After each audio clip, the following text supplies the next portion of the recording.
అమ్మ ఈరోజు ఏం కథ చెప్తావు? ఈరోజు ఆవులించిన రాణి అనే కథ చెప్పుకుందామా?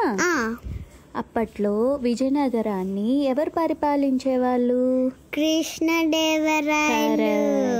కృష్ణదేవరాయలు పరిపాలించేవాళ్ళు. ఆయనకి కథలు రాసే అలవాటు ఉంది. అలాగే ఒకసారి ఆయన భార్య పేరు తిరుమలాదేవి.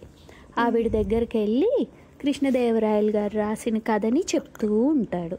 అప్పుడు తిరుమలాదేవి పాపం అలిసిపోయి ఉంటుందా, ఆవులిస్తుంది. ఆవులించడం చూసి రాజు కోపం వచ్చి వెళ్ళిపోతాడు. అప్పుడు రాణి బాధగా ఉంటుంది. తెనాలి రామకృష్ణ అటుగా వెళ్తుంటే రాణిని చూసి, ఏమైంది మీరు ఇంత బాధగా ఉన్నారంటే జరిగిందంతా చెప్తుంది. సరే ఎలాగైనా వీళ్ళిద్దరిని కలపాలి అనుకుంటారు తెనాలి రామకృష్ణ. అప్పుడు సభకి వెళ్తాడు. అక్కడేమో రాజు అందరి మంత్రులు కూర్చొని 4-5 రకాల ధాన్యం ఉంటుందన్నమాట, రైస్. అవన్నీ చూస్తూ ఏ రకం మంచిదా అని ఆలోచిస్తూ ఉంటారు. అప్పుడు తెనాలి రామకృష్ణ ఈ రకం బాగుంటుంది అంటారు. సరే మరి ఈ రకం పంట వేద్దాం, మనము అంతా సిద్ధం చేయండి, మంచి భూమిని చూడండి అంటాడు. అవును రాజుగారు, ఇదంతా బాగానే ఉంది, కానీ ఈ ధాన్యం పండించాలంటే ఆ రైతు తన జీవితంలో ఇప్పటి వరకు ఆవులించకుండా ఉండాలి అంటారు. అదేంటి, మనిషి అన్నాక ఎవరైనా ఆవులిస్తారు కదా, నువ్వేంటి మూర్ఖుడిలా ఉన్నావే అంటారు. అవును కదా, నిజమే, నేను మూర్ఖుడినే అంటాడు తెనాలి రామకృష్ణ.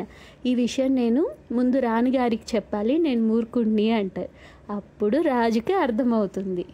ఆ రోజు కథ చెప్తుంటే రాణి ఆవులించిందని కోపం తెచ్చుకుంటాడు కదా, అది గుర్తొస్తుంది. అది గుర్తు తెచ్చుకొని, తెనాలి నాకు నువ్వేం చెప్పబోతున్నావో అర్థమైంది అంటాడు.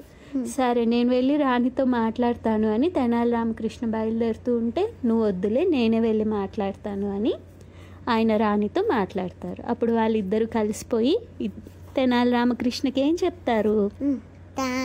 థ్యాంక్ యూ అని చెప్తారు. మీకు కనుక ఈ కథ నచ్చినట్లయితే లైక్ చేయండి, షేర్ చేయండి, సబ్స్క్రైబ్ అవుదాం మరవకండి. ప్రేమతో మీ ఆశ. ఇంకా థ్యాంక్ యూ. బాబా.